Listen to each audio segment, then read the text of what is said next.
Next, I have the pleasure of introducing Dr. Priya Kathpalia, who is our wonderful program director and UCSF's medical director of motility, where she specializes in the diagnosis and management of various esophageal motility disorders, GERD, and eosinophilic esophagitis. After earning her medical degree at Loyola University Chicago Stritch School of Medicine, Dr. Kathpalia completed a residency in internal medicine at Loyola, where she also served as chief resident. She then completed her GI fellowship at UCSF, where she received specialized training in motility at Northwestern. Her passion, in addition to esophageal disorders, lies in medical education related to curricular development as our program director. I know I can speak for all of my co-fellows when I say that we feel very lucky to have her leading our fellowship program, and we can always count on her for her support and to advocate for us. So we are so excited to hear her talk on EOE, and with that, I'll let her take it away. Thanks, Dana, for that very kind introduction. So today I will be discussing updates in eosinophilic esophagitis. These are my disclosures. And hopefully, over the course of today's talk, we'll discuss the epidemiology of eosinophilic esophagitis, or EOE for short, review the clinical presentation as it relates to the pathogenesis of EOE, assess various treatment options for EOE, and highlight a treat-to-target approach for this disease. So let's start with the case. We have a 28-year-old male with a history of food impactions who presents with ongoing intermittent dysphagia over the past 10 years. Now, at the time of food impaction, he undergoes an emergent endoscopy. This was when he was back in college. He says he had a disimpaction. He was given a PPI, but he never took it, and he's not sure if any biopsies were taken. There was no follow-up plan in place. His past medical history aside from this entails asthma and allergic rhinitis, and he's not using any medications on a regular basis currently.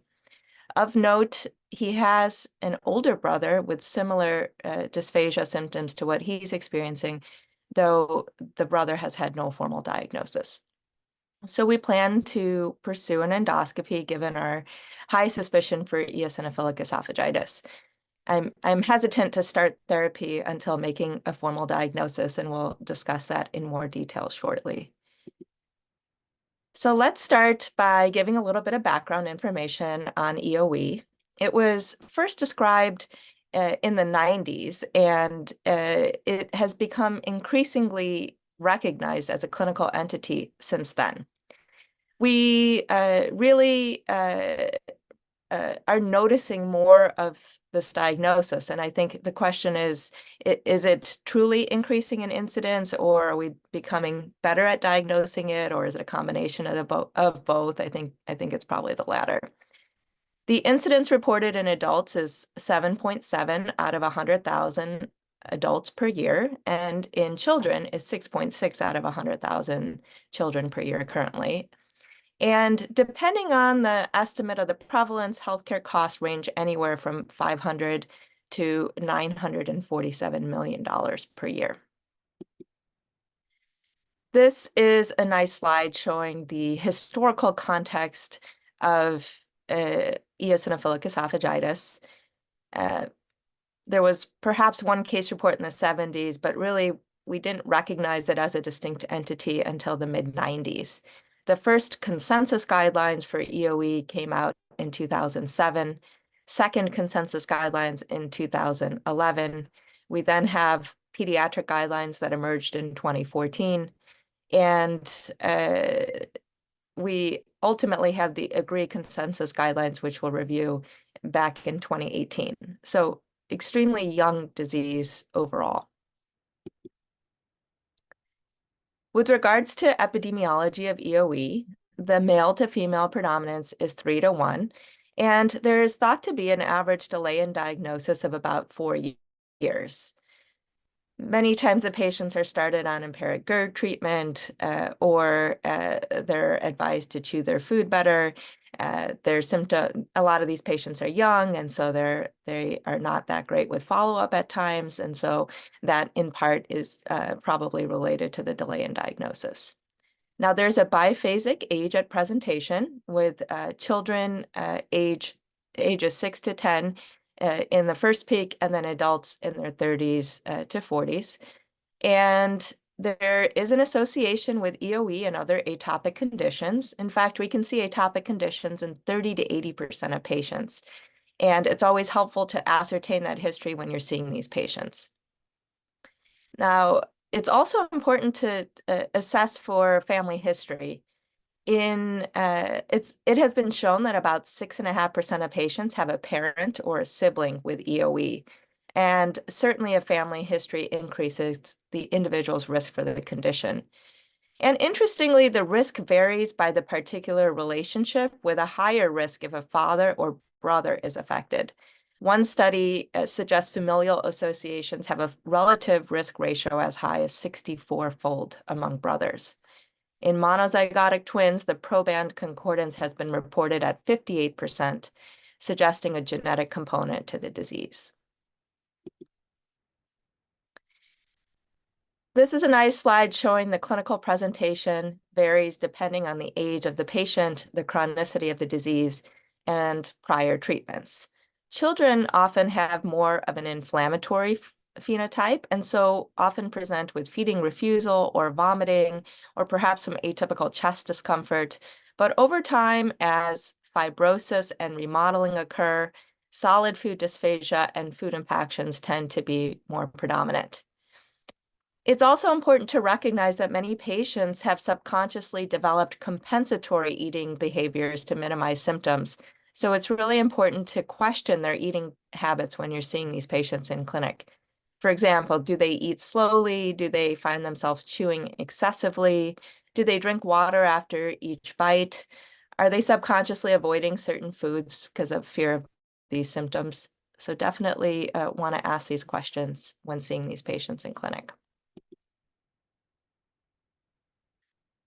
Now, I show this slide to review the pathogenesis of eosinophilic esophagitis. We know that EOE is a chronic immune-mediated T helper Th2-associated inflammatory disease, and the pathogenesis relies on T cells that drive a response to food and environmental allergens and gut microbes. Th2 is what activates eosinophils and what upregulates IL-4, IL-13, and IL-5, which ultimately leads to marked eosinophilic inflammation of the esophagus. And it's ultimately this eosinophilic activation that can lead to disruption of the esophageal barrier. The eosinophilic can lead to eosinophilic inflammation and architectural changes and esophageal remodeling.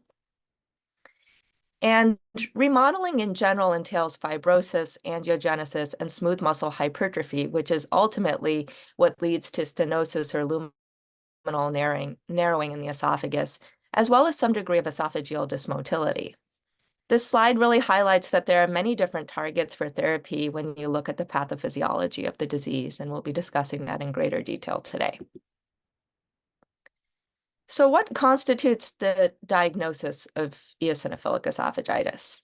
Well, proceedings from the AGREE consensus in 2018 concluded that in order to make the diagnosis, you must have some clinical symptoms of esophageal dysfunction, whether it be dysphagia, odynophagia, atypical chest discomfort, GERD, etc. You have to have an eosinophilic count of over 15 eosinophils per high power field, and you have to exclude other causes of esophageal eosinophilia, including GERD, Crohn's, celiac disease, connective tissue disorders, infection, etc. Now, to make the diagnosis, endoscopy with biopsies is the gold standard, and you really want to perform the endoscopy prior to a PPI trial. Hence why in my patient that I presented initially, did not empirically start therapy because I wanted to have that index endoscopy so I could assess response to therapy over time. Now, biopsies in these patients should be taken from at least 2 different locations, and a minimum of at least 6 biopsies should be taken. You should take biopsies even if the index presentation indentation is food impaction. There is no harm in taking biopsies at the time of food impaction, and studies have shown that the risk of perforation is not higher in that setting. And the more biopsies you take, the higher yield you'll have of making the diagnosis. These are the common findings that you see in patients with eosinophilic esophagitis. We often use the EREF score to help document what findings are seen in these patients and to track improvement over time. It's really important to speak a common language, much like we do in inflammatory bowel disease with the various scoring systems. So the EREF score stands for edema, rings, exudate, furrows, and strictures. Edema refers to the mucosal pallor or decreased vascularity, and this is best assessed in real time with insufflation to see if vascular markings are diminished during esophageal contractions. Rings or trachealization are best appreciated when the esophagus is fully insufflated. Exudates or white plaques are often confused with Candida esophagitis, and the key to remember here is that exudates often track along furrows. If you biopsy the exudates, they're usually a collection of microabscesses. Furrows or vertical lines are longitudinal track marks if you look along the esophagus. Blood from the biopsies can fill these indentations and really aid in the diagnosis of this endoscopic finding. Strictures can be focal or diffuse. A few other features that are not part of the EREF score that we might encounter are crepe paper esophagus or fragile mucosa with sloughing from passage of an endoscope, a narrow caliber esophagus, though this can be difficult to appreciate with endoscopy alone and might better be defined by an esophagram or even an Endoflip impedance planimetry study. And finally, the tug sign can be felt when biopsying patients with EOE, and this refers to the subjective resistance or stiffness appreciated when taking biopsies and often suggests underlying fibrosis.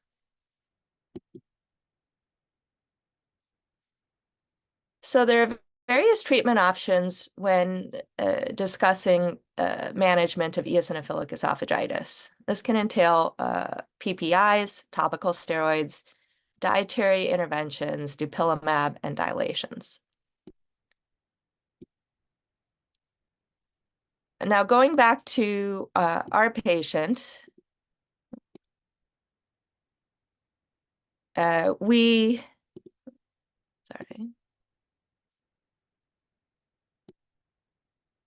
Here's his endoscopic findings. Essentially, you can see some degree of trachealization.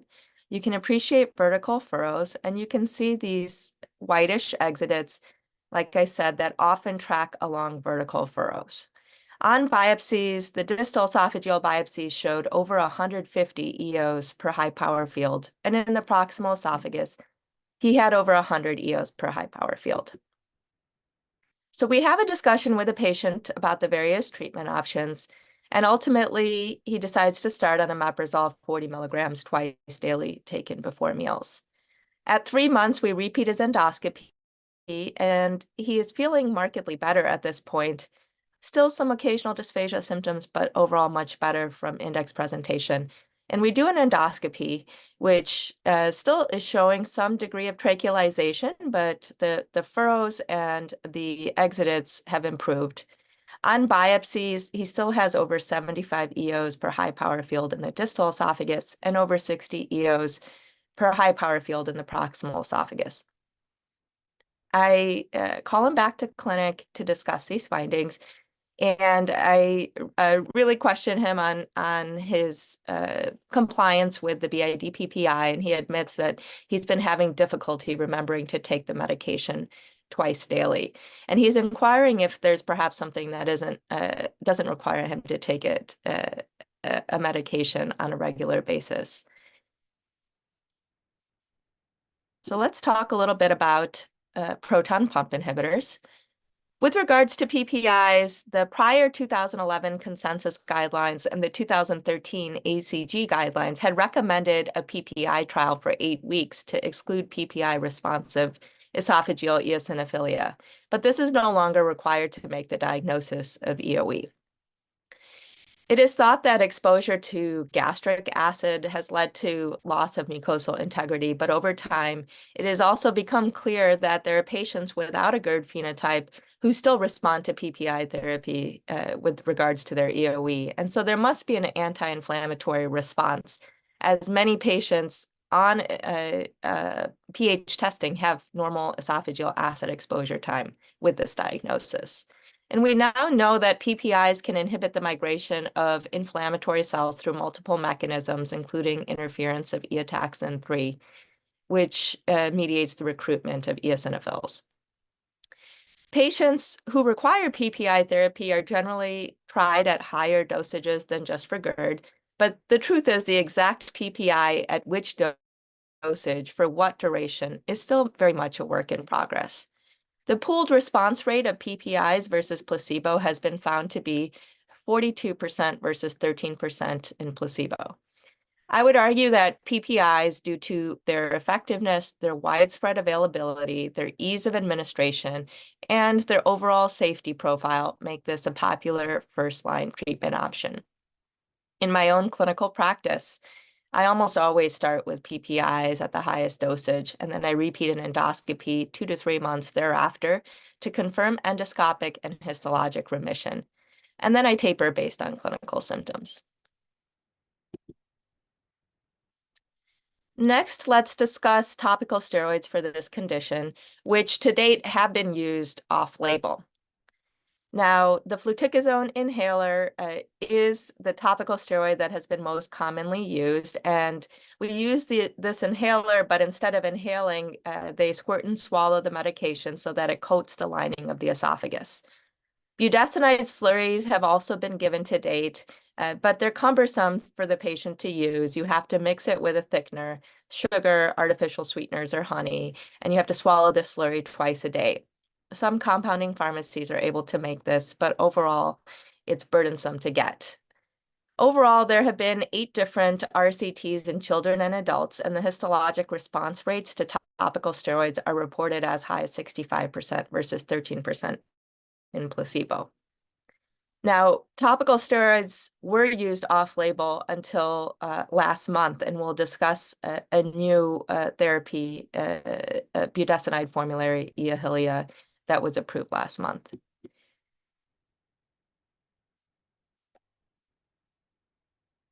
So which topical steroid should you use? Well, when you look at the randomized controlled trial by Dellin et al. Using fluticasone 880 micrograms BID versus a budesonide slurry 1 milligram BID in 129 patients, the post-treatment max eosinophilic count with budesonide was 15 EOs per high power field, and with fluticasone was 21. The post-treatment max number of eosinophils was more or less equal between the two groups. And we know topical steroids are clearly an effective primary endpoint. I really just counsel my patients to decide which medication to use based on their preference and practicality of using one medication over another, and ultimately insurance approval. Now, the new kid on the block, as I mentioned, is this budesonide oral suspension, Eohilia, that was just FDA approved in February.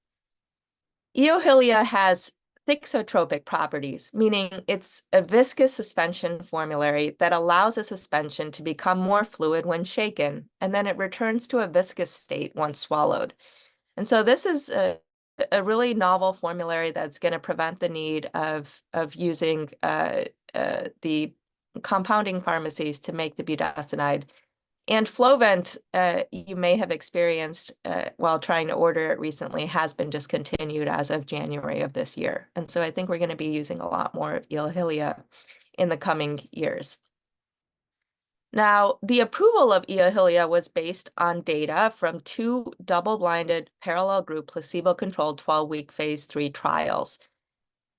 And in patients 11 to 56 years, the histologic remission was 53% versus 1% in placebo. And in patients 11 to 42 years, the histologic remission was 38% versus 2% for placebo. After the 12-week study, however, findings showed Eohilia did not demonstrate statistically significant differences compared with participants that were re-randomized to placebo based on the eosinophilic count and/or clinical symptoms. So Eohilia is just approved for 12 weeks. It's supplied as a 2 milligram per milliliter cherry-flavored oral suspension in single-dose packs. It should not be taken with food or liquid, and patients should wait at least 30 minutes to eat or drink after the administration of the drug. You should be able to order this now at UC Health through Epic, and it is readily available at pharmacies. So this is the first oral FDA-approved drug for EoE. Now, adverse effects that can occur with topical steroids, of course, include esophageal candidiasis, reported in up to 10% of patients, adrenal suppression with higher dosages of budesonide, and other less common side effects include glucose intolerance, cataracts, and osteoporosis. Ultimately, the hope is with the high first-pass metabolism by the liver, there are minimal systemic effects experienced by these formularies. Now let's move on to dietary interventions. There are three basic categories of dietary interventions, including allergy-based diets, elemental diets, and elimination diets.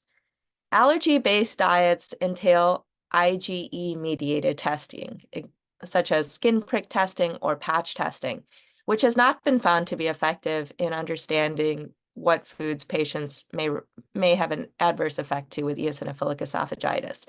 And this makes sense because EoE is not an IgE-mediated response. Elemental diets are extremely limiting, as you know, and not much prospective data is available as a result. Those studies do show that while on the diet, 80 to 90% or so have histologic response. So it's efficacious, but it's not realistic to do long-term. Studies also suggest that the eosinophilic counts increase 3 to 7 days after resuming a normal diet. Elimination diets are the way to go for eosinophilic esophagitis, and there are variations of this that can be done in your patient who is motivated to do dietary interventions. Now, the classic approach is the 6-food elimination diet, where you simultaneously eliminate dairy, wheat, eggs, nuts, soy, shellfish, and seafood. You avoid all foods for 6 to 8 weeks, and then you perform endoscopy with biopsies. If successful, you reintroduce one food group back in 6 to 8 week intervals and repeat the endoscopy each time. It takes about 9 to 10 months to do this completely, and it's certainly not very cost effective to have to do an endoscopy after each reintroduction of a food group. A more cost-effective step-up approach has been recently described, starting with a 2-food approach with dairy or wheat, as these are thought to be the 2 most common culprits, and escalating up to a 4-food or 6-food diet if clinical or histologic remission isn't achieved. This approach is great if only milk or milk and another antigen is identified, but it can be difficult if patients have multiple food triggers. This is a systematic review that was conducted by Molina and colleagues in Spain, looking at dietary interventions in adults and children. And the most effective diet, according to the systematic review, is the elemental diet, followed by the 6-food elimination diet. Again, allergy-guided diet and dairy elimination alone diets, at least in this study, were found to be least effective, but this is not a randomized trial. The first randomized open-label multi-center study was published in The Lancet last year, and it looks at the traditional 6-food versus 1-food elimination diet in patients with active symptomatic EoE for 6 weeks. The 1-food elimination diet was performed with milk, as this is the most common culprit worldwide. 129 patients ages 18 to 60 were included in this study, and the primary outcome was the proportion of patients in histologic remission, defined as a peak eosinophilic count of less than 15 eos per high-powered field. And there was nearly an identical response to both the 6-food and the 1-food elimination diet. And what they found was also a nearly identical proportion of patients in the histological, clinical, and endoscopic remission in both study arms. The bottom line is you should consider less restrictive diets, work closely with a nutritionist to guide patients through this process.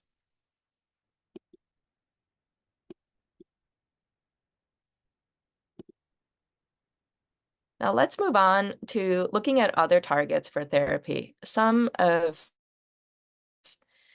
which we've briefly discussed already. I show this slide once again to point that IL-4, IL-13, and IL-5 are the predominant targets that ultimately will help to reduce esophageal inflammation, remodeling, and loss of barrier function.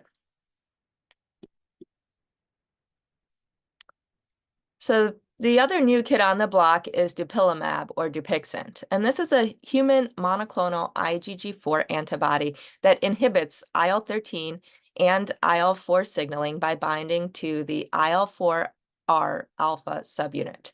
And it inhibits both signaling pathways that are key drivers of inflammation. This was the first FDA-approved drug for EoE as of May of 2022, and before Eohilia was approved last month. And it has been shown to have a bioavailability of 60 to 65%, with a time to peak of 1 week. I should mention that the phase 3 clinical trials include PPI non-responders only, but it's FDA approved for even those patients who have not failed PPI therapy. That being said, the PPI is so easy to take that unless there's some contraindication to PPI usage or other concomitant atopic conditions, I generally don't do Dupixent as a first-line therapy.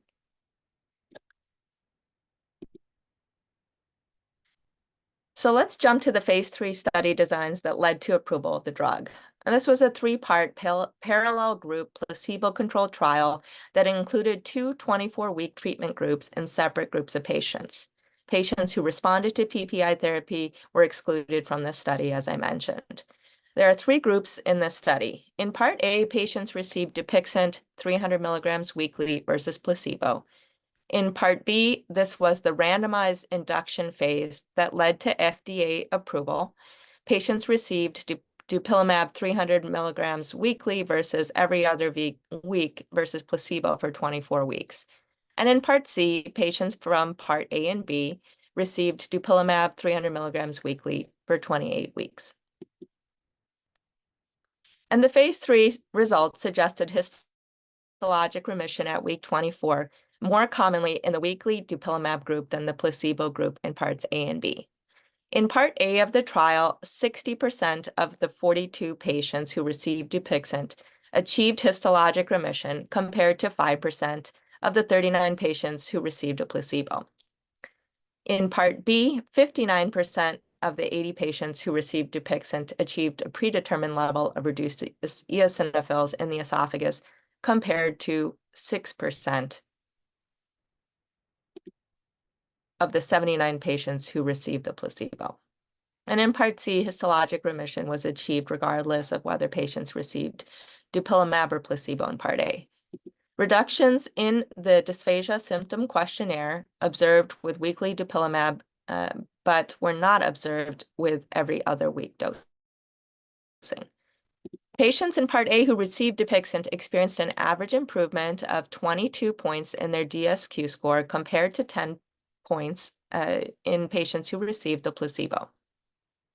Patients in Part B who received Dupixent experienced an average improvement of 24 points in their DSQ score compared to 14 in patients who received placebo.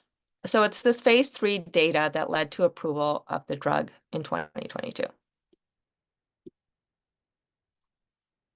With regards to adverse events, injection site reactions were most commonly seen, including erythema and swelling, and this can usually be managed by having a patient use ice packs or change the site of the medication and where the medication is administered.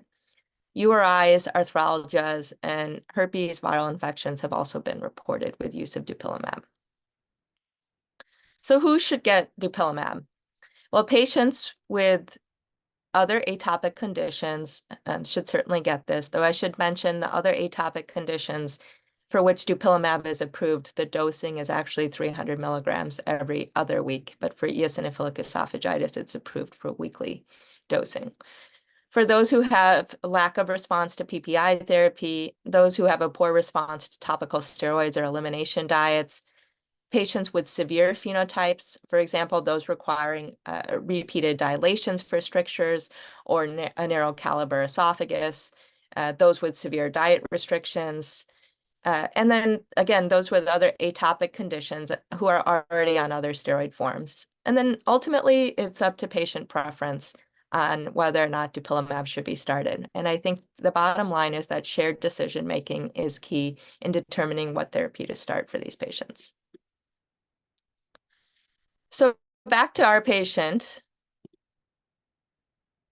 I have a discussion with him about the various treatment options, and as he recognizes that it's been hard to take the PPI twice daily, he decides to start the Dupilumab 300 milligrams weekly. And at 3 months, he's had marked clinical improvement. We do an endoscopy, and he's had resolution of his endoscopic findings. On biopsies in the distal esophagus, he now has 10 eosinophils per high power field, and none are present in the proximal esophagus. So he's had marked improvement at just 3 months post Dupilumab initiation. Now, I show this slide only to say that there are several other drugs, including biologics, being studied. And I'm sure 5 years down the road when we give this talk, there are going to be many more drugs in the market for eosinophilic esophagitis, much like we see with inflammatory bowel disease these days. Now let's talk about dilations. You really do want to consider balloons for short strictures or bougie or savory dilations for longer strictures. And despite early concerns about increased perforation risk with dilation, esophageal dilation is overall considered safe. You really do want to start low and go slow, as Joel Richter said. And the endpoint is mucosal disruption or reaching a target diameter of at least 15 or 16 millimeters. Deep rents or tears may be associated with chest pain or odynophagia. And you don't want to use dilation alone. You want to use it in conjunction with other medical or dietary therapies. In a systematic review and meta-analysis of 27 studies, including 845 patients, it was found that dilation was associated with clinical improvement in 95% of patients with EoE. Despite early concerns about perforation rates, esophageal dilation is generally safe with a perforation rate in this population of just 0.03%, similar bleeding rates as to the general population. The optimal timing of the dilation in patients, however, remains unclear. Ideally, you want to control inflammation prior to initiating dilation, but in the setting of medication non-adherence, in strictures that do not respond to medical therapy, or in patients who have high-grade stenosis or are highly symptomatic and have recurrent food impactions, dilations may be considered prior to control of inflammation. One practical recommendation is to obtain your biopsies after you perform dilation in these patients. Now, this is a patient who has multiple rings in the esophagus and a narrow caliber esophagus. There's one more dominant stricture that you can appreciate here. And so he undergoes balloon dilation, and you see a mucosal rent, which is the expected response to balloon dilation. So he's had a successful stricture dilation here.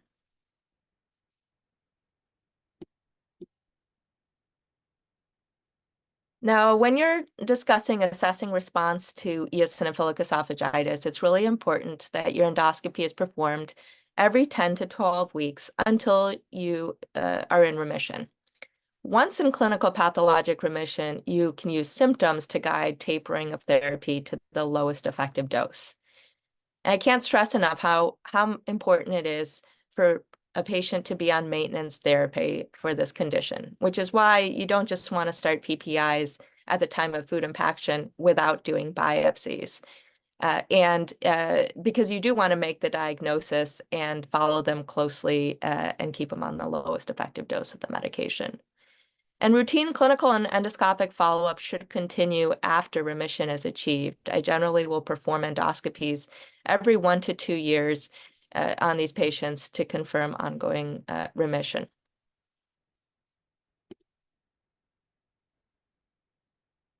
So the approach to therapy, just to review, is to consider medical therapies, either PPIs, topical steroids, Dupixent or Eohilia, which are the 2 FDA-approved medications for this. And if they are not responsive, dietary therapy can be considered. In general, we start with a 1-food elimination diet. You can use both in conjunction with each other, but I prefer to use one at a time so I actually know which treatment is working and which isn't. Esophageal dilations can be performed concurrently with either medical or dietary therapies, but you don't want to do dilation alone. You need something to control the inflammation. And again, maintenance therapy is key. We know that EOE is a chronic condition and progressive if left untreated. So in the end, much like the deep remission that we strive for in inflammatory bowel disease, in EOE, you also need clinical, endoscopic, and histologic remission. You want to use a treat-to-target approach like in IBD with identification of a predefined target, followed by optimization of therapy and regular monitoring until the goal is achieved to prevent adverse long-term outcomes. And while we don't have a ton of great data to show that this is the way to go, this is kind of anecdotal. And I think in the next 5 to 10 years, you're going to be seeing a lot more data emerging on the use of maintenance therapy in these patients. This is ultimately what's thought to lead to a reduction in the long-term sequelae of untreated eosinophilic esophagitis. Now, I wanted to spend a few minutes to discuss other emerging technologies to assess disease response to therapy in eosinophilic esophagitis.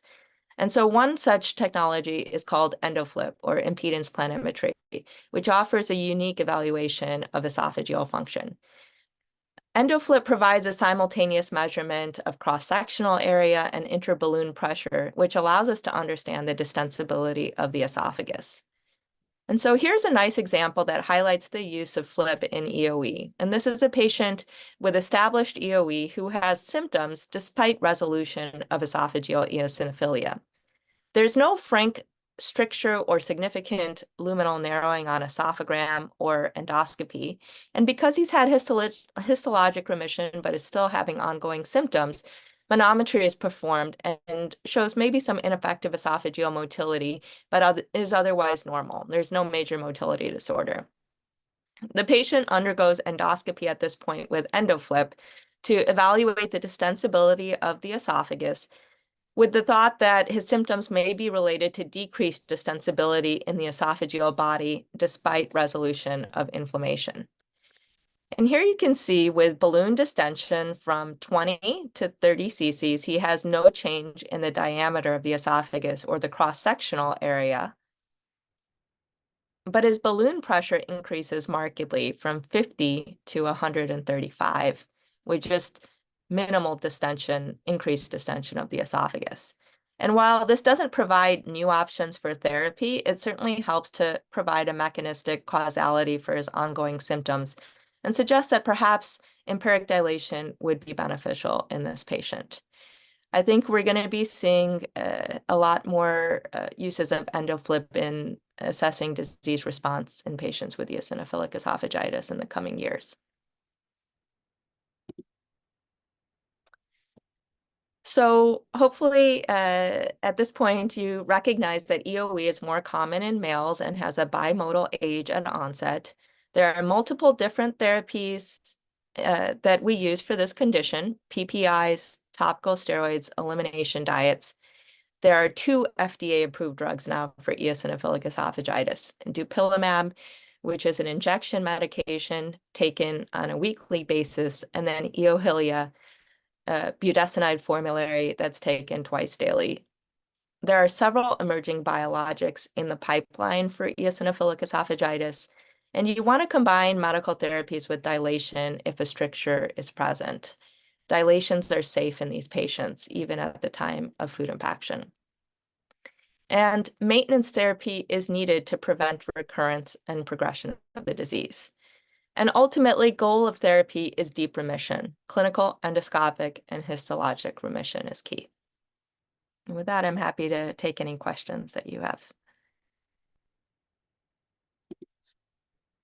Thank you so much, Dr. Kathpalia. That was that was enlightening and really interesting to see the applications of Flip at the end. There was actually a lot of questions in the chat, so I'll start with Zoe's question. Do you recommend anything to help with symptoms while holding therapy prior to that index endoscopy with biopsies in someone